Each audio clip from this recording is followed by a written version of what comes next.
Hi guys, welcome to my channel. My name is Honey and today it's officially my first day of maternity leave, which means nesting is fully activated.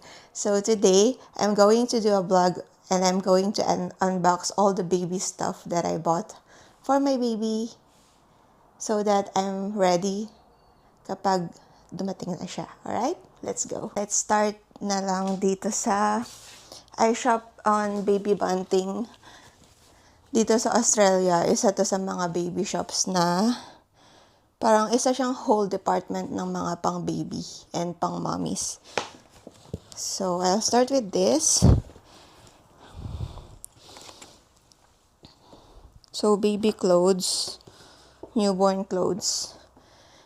I only bought a few kasi lahat ng friends ko sinuggest na konti lang bilhin because mabilis daw lumaki yung mga baby. So, baby clothes, more baby clothes.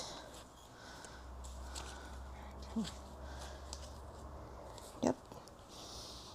And maliit na socks. Okay. And then,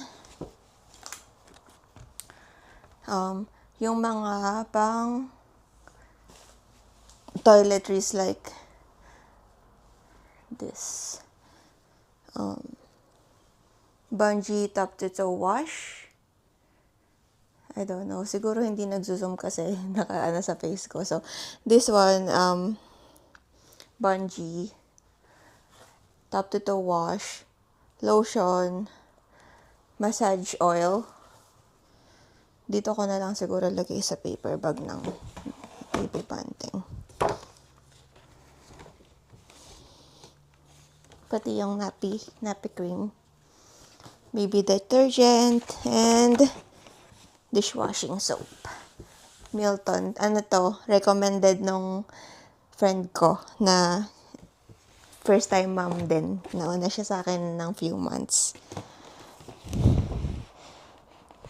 Okay. Done. Then, Target. Bumili din ako ng baby clothes sa Target kasi as you can see, yun lang yung mga damit na nabili namin sa Bunting.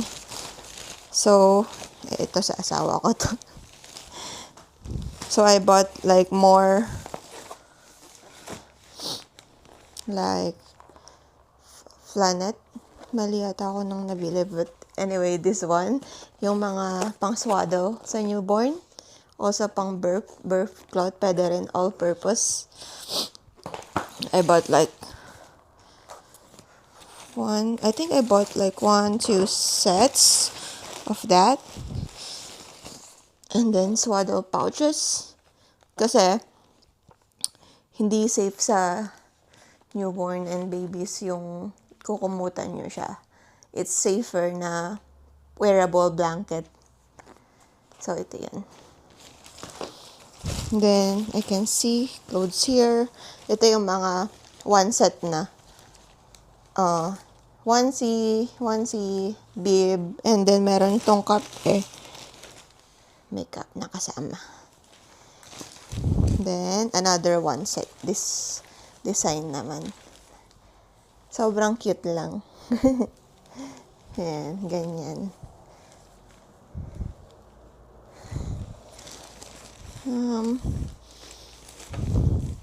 Tapos, ito naman, tatlong onesie na. Tatlong onesie na, parang isang pack siya, tatluhan. Ang nagustuhan ko sa kanya yung zipper. Kasi pag papalitan mo ng diaper, hindi mo na kailangan hubadin lahat. Kasi may zipper siya na ganyan. Ayan, isa niyan. Bumili ako ng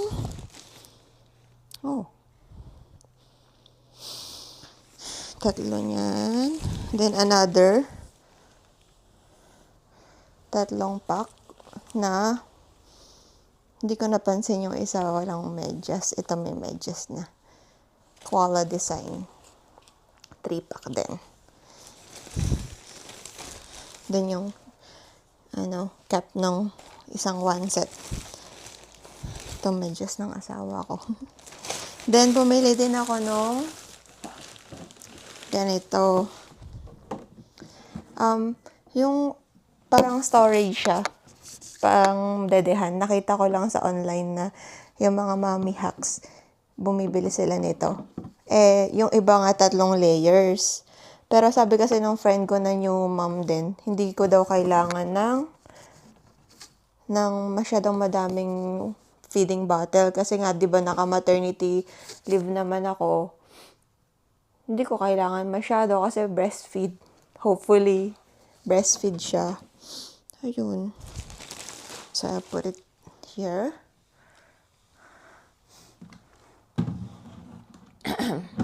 Originally, fridge drawer yun. Pero kasi, alam mo yun na, pag nagiging nanay, nagiging madiskarte.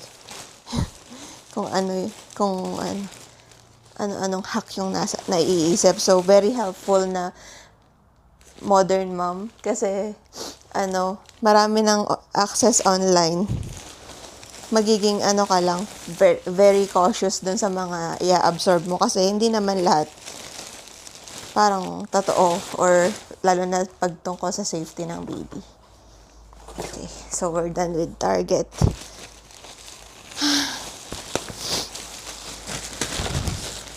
Next is this one whole big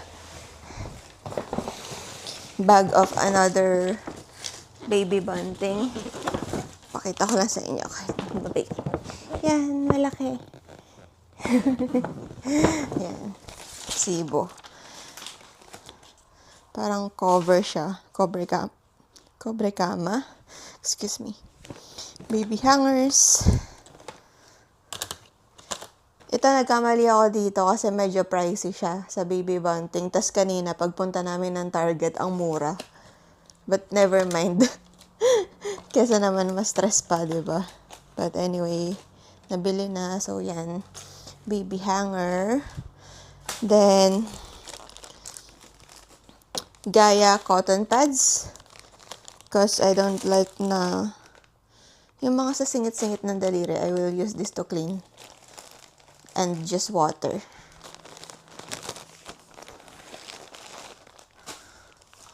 Tapos, nung nasa baby bunting kami, dadamputin ko na sana yung Mastela na no rinse.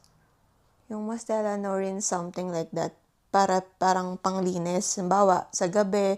Kasi for the first 7 days until 10 days, hanggat hindi nagfo-fall up yung cord, hindi mo pwedeng i-shower si baby. Hindi mo pwedeng i-bath. So, yun sana yung panggagamit ko. Pero sabi ng isang mommy, mahapdi daw, trinay daw niya sa mukha niya. And this one, socks, pero pang preemie. Nagkamali ako ng dampot. And, what else? Head to toe bath brush from Frida Baby. Nail file, nail trimmer.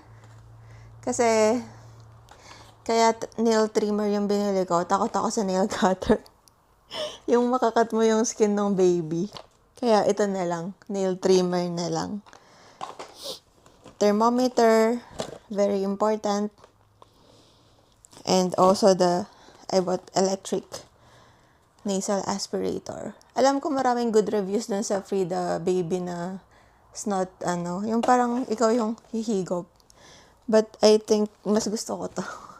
Mas may tiwala ako sa battery operated. Then, towel. Pang shower.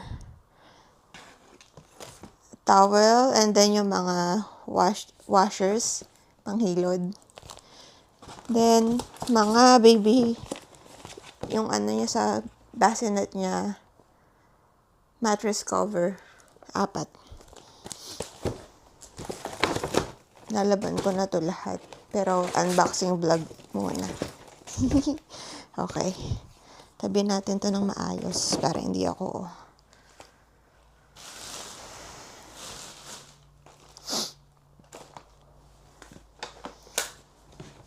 maya na pala.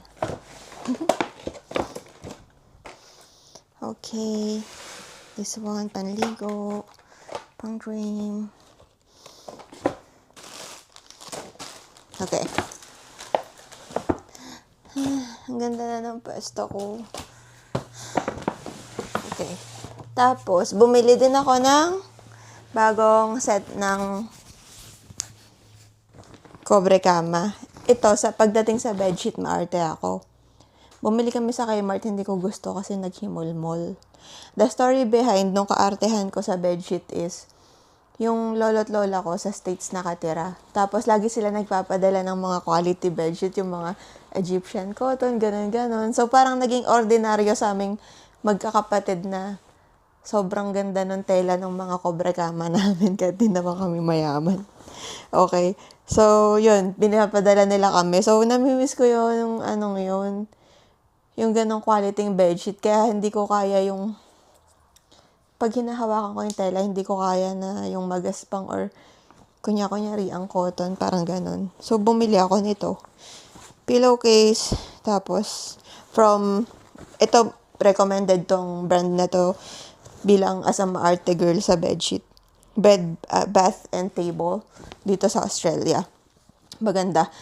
Medyo pricey, pero kasi para sa akin, investan nyo yung tinutulugan nyo kasi nagtatrabaho tayo eh. Even unan, mahal yung mga unan na binibili ko kasi quality naman. Diba? So, bumili ako ng mga bagong bedsheet. Okay. Oh my God. Then, yeah. Next is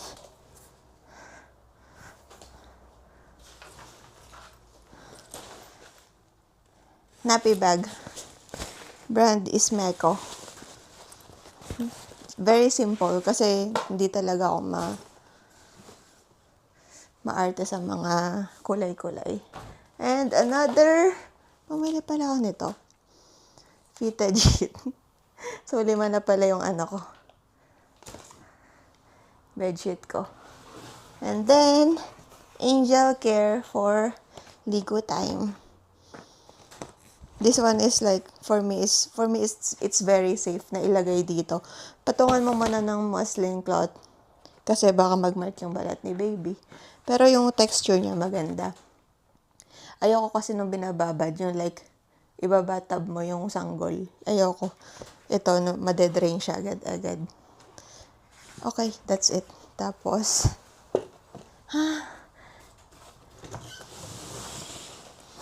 start tayo dito sa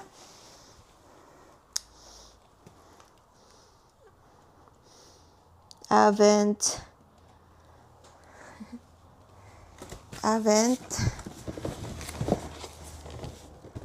newborn feeding kit ng Avent. So, lahat na nandito for the price of how many? Forgot how much. Pero kasi, ang laman na nito is Philips Avent newborn feeding kit. So, meron siyang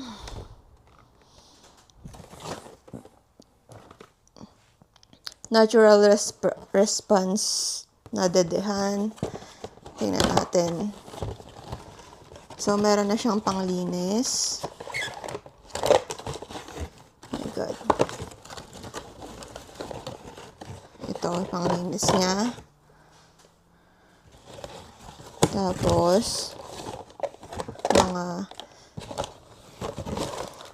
dedehan. 2 maliit, tapos 2 malaki.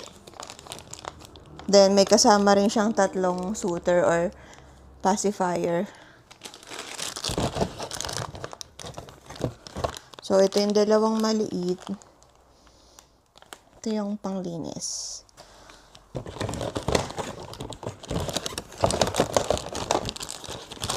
Ito yung malaki. Okay? Yan yung laman ng first box. Tapos may nagsabi sa akin na friend ko sa Pinas. Sa Avent daw, yung minsan daw yung 1 bottle is nagkakahalaga ng 1,000 pesos. Sobra naman yun. Sobrang overpriced naman. Dito hindi ganun kamahal yung Avent. Okay, ito yung unang laman. Tapos, meron siyang Dalawa pa na pacifier. Avent din. Then, fast bottle warmer. Maganda yung review nito. Itong bottle warmer na to. Tingnan natin kung anong itsura.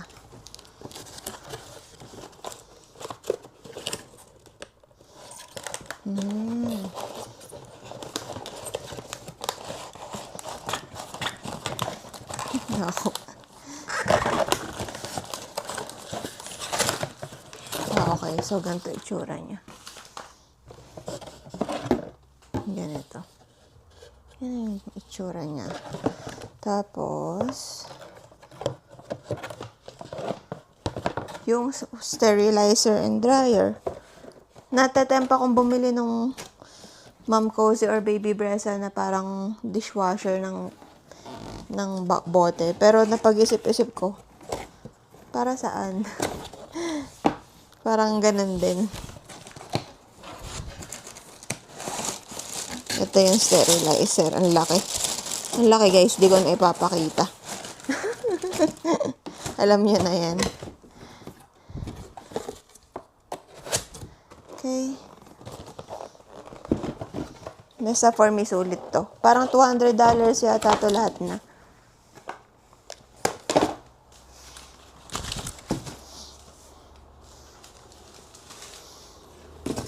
Tapos, bumili din kami ng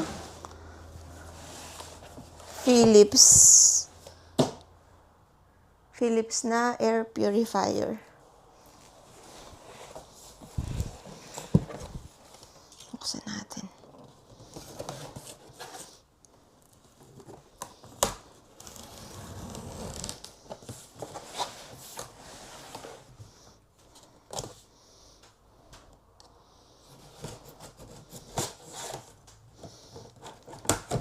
Okay, bukas na. Tapos tatayo na ako. Hirap tumayo. Okay. Ito yung Philips air purifier. Yeah. Ito yung itsura. Okay. Hindi ko na para buksan pa. Basta ganon. And then, grabe, ang hirap tumayo. Aray. Okay.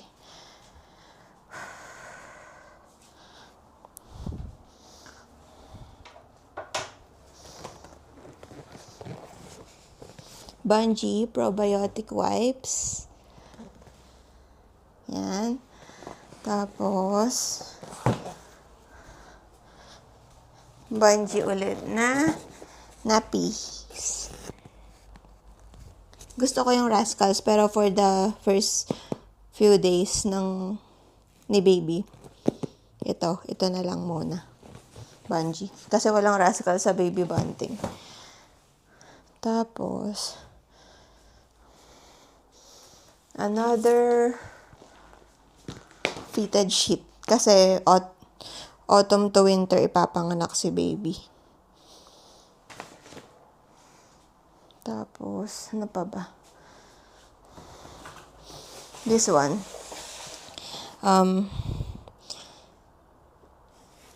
Tawag dito? Diaper changing mat. Change mat.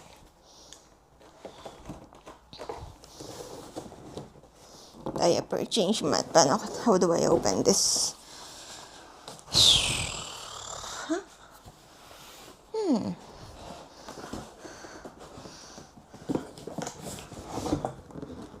Tapos parang ang weird kasi nagugustuhan ko yung sage na kulay.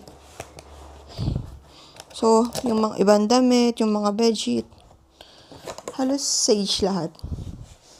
Parang ganun.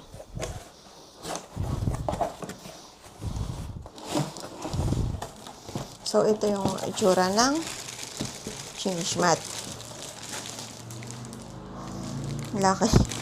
Ano kasi to? Hindi mo na kailangan lagyan ng cover. Waterproof na siya. Ano na siya? Made sa rubber.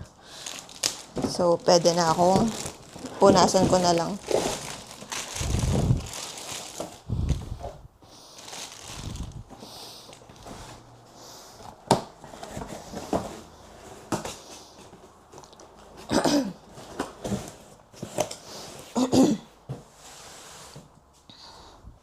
then,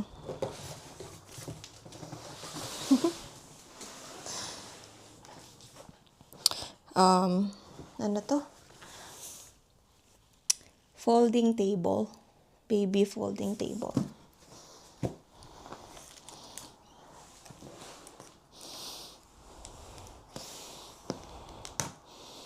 Hindi ko alam paano siya bubuksan. Maybe.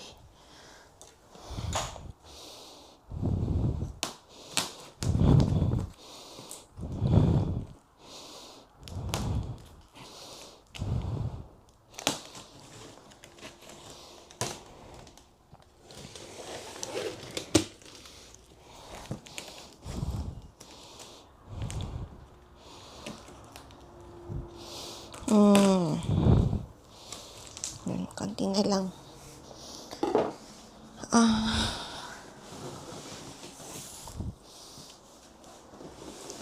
Color gray naman to. Kung nabili ko to, siguro hindi na ako bibili ng change mat. Alam nyo yun. Kasi, doble-doble pa eh. Kaso ang mali ko kasi, yun yung binili ko. Hindi ko naisip na saan ko ipapatong. Then, for this, parang sabi ko, tumingin ako ng presyo ng mga Nappy Caddy. So, $40 plus siya. Ito, $99. May table na. Kaya, ito na lang.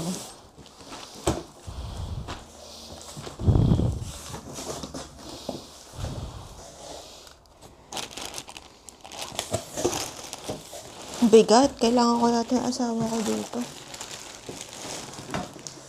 Kailangan ko nga yata yung asawa ko.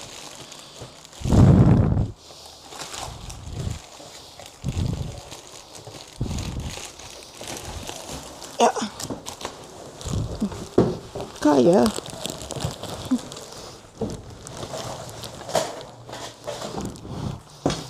Yan.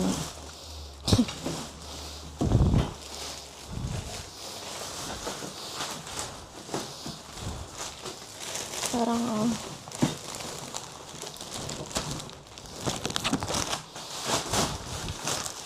okay. So, tingnan natin. Diyos ko Lord. Huwag na kong babagsak. Ito muna. Sobrang ano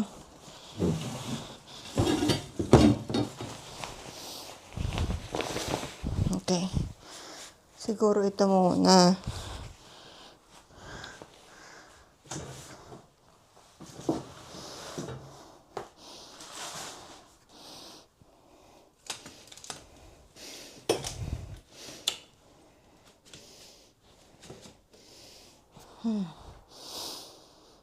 Lagay ko dun yung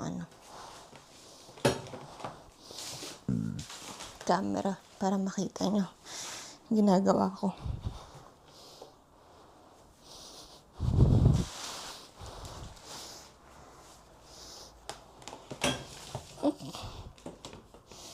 Tapos, ito.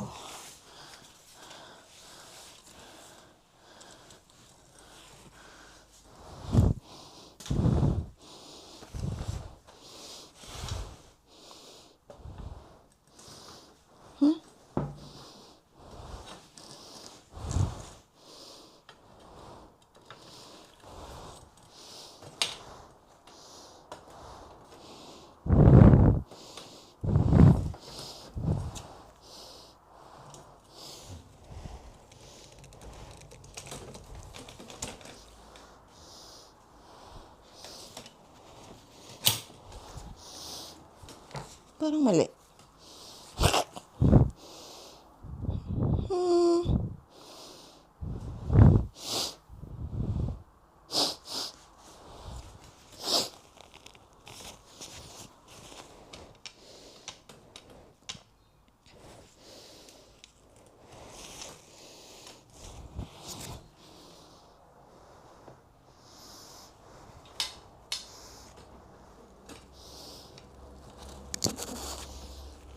Parang may mali. Anyway, tingnan natin. Kasi,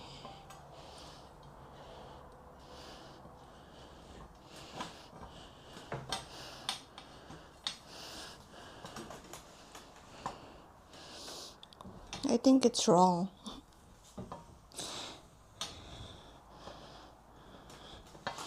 Anyway, tsaka na lang. Siguro. Tsaka na lang natin to anuhin.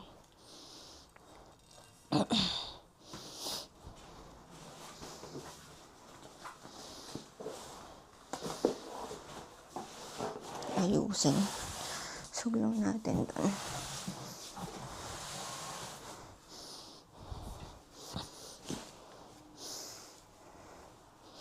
Let's move this. Kasi, ang hirap. Mali yung ano ko. Set up.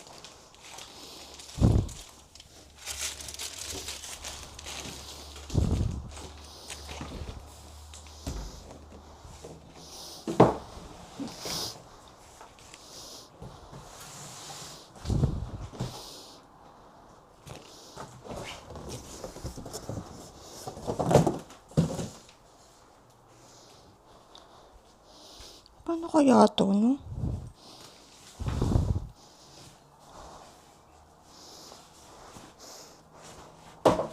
Oh my God.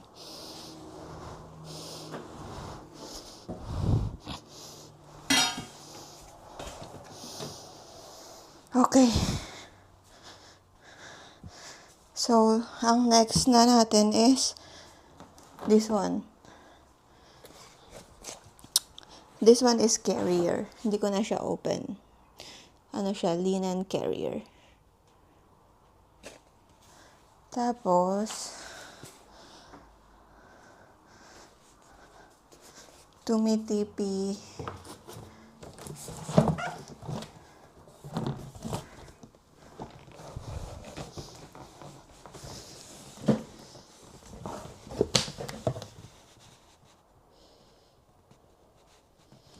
Tumitipi na ano.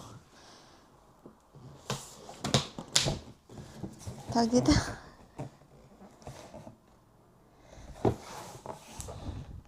Nappy disposal system.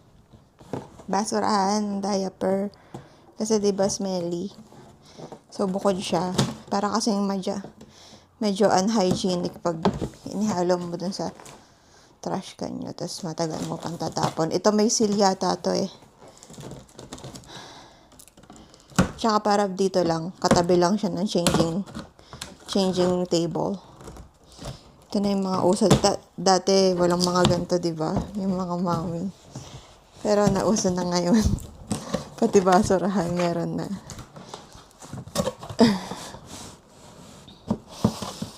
Ito yung takip. Tapos,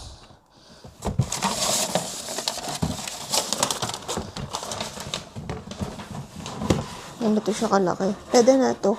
Tinan mo, green din. Hindi ko din to sinasadya talaga, promise. Green din yung ano niya. Ito. Yung nappy bin. So, paano siya set up?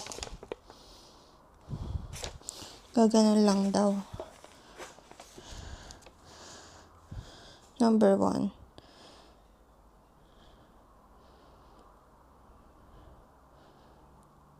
Hindi ko alam. Tinatamad ako na magbasa.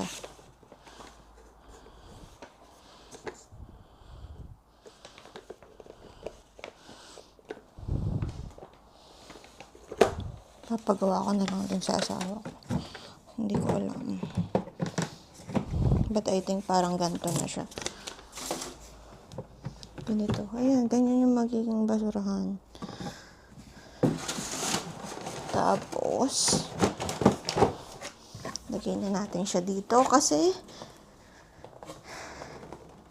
yung last is yung bassinet na. Ito. Sobrang laki. Gray naman to. Itong bassinet na to. Sana huwag kang malaglag dun sa TV. Okay. Ito sana ma-set up ko kasi kung hindi ko nga na-set up yung changing table, this lalo na to.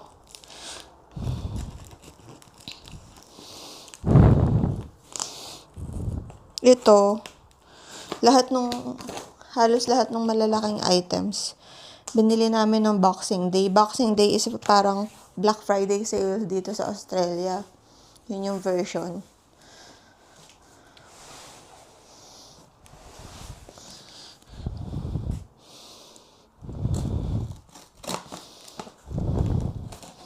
Tapos pala yung car seat nasa baba. Hindi ko na siya ma-unbox kasi set up na nung asawa ko sa baba. So, hindi na namin inakyat dito. Nandun na siya sa kotse.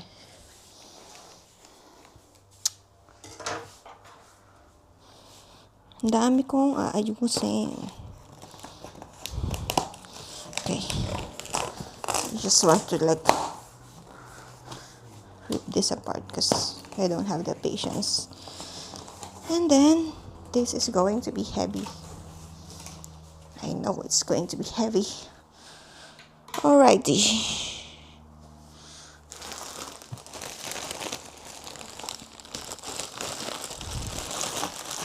Hindi ko kaya. So, pakita ko na lang sa inyo. So, ito yung itsura niya. Co-sleeper siya. So, pwedeng katabi sa